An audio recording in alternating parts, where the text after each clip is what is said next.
মনে পড়ে সেই স্বপ্নদ্বীপের কথা, যে স্বপ্নদ্বীপ এক রাস স্বপ্ন নিয়ে ভর্তি হয়েছিলেন যাদবপুর বিশ্ববিদ্যালয়ে। নিজের শিক্ষা প্রতিষ্ঠানে র্যাগিংয়ের শিকার হয়ে ঝরে গিয়েছিল সেই স্বপ্নদ্বীপের স্বপ্ন। মর্মান্তিক মৃত্যু হয়েছিল তার। স্বপ্নদ্বীপের মৃত্যুর একটা বছর পার হয়ে গেছে। গত বছর 2023 সালের 9 আগস্ট যাদবপুর বিশ্ববিদ্যালয়ের হস্টেলের বারান্দা থেকে পড়ে মৃত্যু হয়েছিল নদিয়ার বগুলার বাসিন্দা স্বপ্নদ্বীপ কুণ্ডুর। দিন হিসেবে ইংরেজি অগস্ট মাসের 9 তারিখ 1 বছর পূর্ণ হবে। তবে গতকাল সোমবার তিথি মতে মৃত্যুর 1 বছর পূর্ণ হয়েছে স্বপ্নদ্বীপের।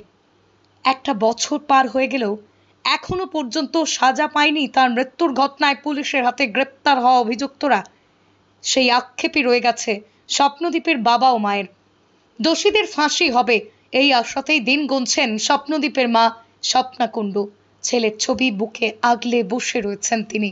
1 বছর আগে ঘটনা, আমার ছেলে খুব ভালো পড়াশোনায় ছিল, বললো মা যাদবপুরে যদি চান্স পাই ভর্তি করা হতো। যে হ্যাঁ, যাদবপুর একটা আন্তর্জাতিক, কেউ চান্স পায় না, ছেলে চান্সও পেলো, আমার ছেলে ভর্তিও করালাম। আর ওই র্যাগিং করলো ছেলেটাকে। আমার ছেলে নিষ্পাপ, ফুলের মতন ছেলে, কোনো দোষ নেই, আমি মা হয়ে গ্যারেন্টি ও ছেলে কোনো দোষ করতে পারে না আমার ছেলে। কিন্তু ওই ছেলে দেশের একটা সম্পদ।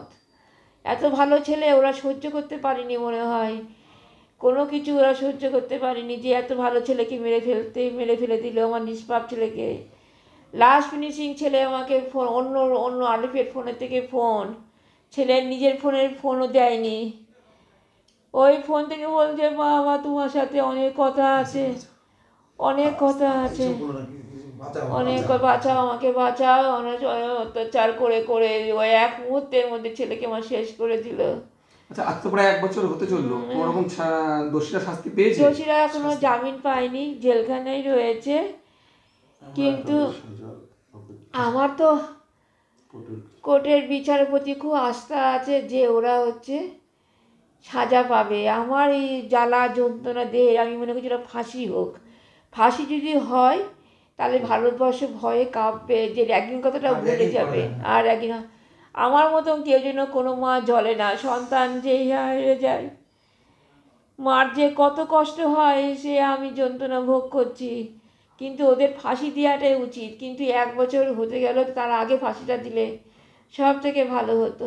নিরোগ ডায়াগনস্টিক, এখানে পাবেন রোগ নির্ণয়ের অত্যাধুনিক বিদেশি মেশিন, অভিজ্ঞ রেডিওলজিস্ট এবং প্যাথোলজিস্টের সমন্বয়ে বিশ্বাসযোগ্য নির্ভুল রিপোর্ট। আরামবাগ শহরের সর্বপ্রথম CT scan, ultrasonography, endoscopy, colonoscopy, colour Doppler, echocardiography, digital X-ray, EMG, NCV, ECG, EEG, advance প্যাথোলজির মতো সুবিধাযুক্ত প্রতিষ্ঠান। এছাড়াও আছে বিভিন্ন বিভাগের অভিজ্ঞ চিকিৎসক দ্বারা ওপিডি ক্লিনিক। ঠিকানা কোর্ট রোড, আরামবাগ, হুগলি।